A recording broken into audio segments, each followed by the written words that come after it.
You know that awkward conversation that you've been putting off? You know the one about late payment or scope change or that thing that's quietly not working. Here's an Ask Alice for you.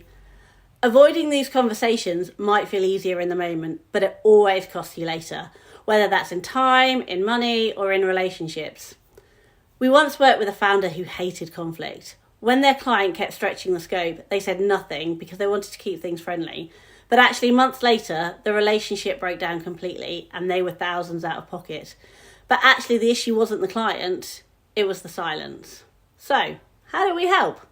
So we stepped in to help reset the relationship, making it clear where the boundaries were and what needed to change for a productive relationship going forward. We helped the founder have that difficult conversation, explaining that certain work wasn't in scope and that the service couldn't continue without payment for it. Once those expectations were reset, the client respected it, the relationship recovered, and even more importantly, the founder learned from it. They applied those lessons with every client that followed, setting boundaries early and tackling tricky conversations before they became problems. So how do you handle it before it gets that far? Firstly, address it early. The sooner you raise it, the less emotional it becomes and the easier it is to discuss. 2, stick to facts, not feelings. Use what was agreed, the scope, the timeline, the data, to stay objective. And then thirdly, be clear about next steps. Whether it's payment terms, a revised scope, or pausing work, clarity protects both sides.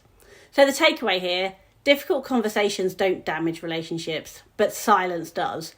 Being clear is being kind to everyone.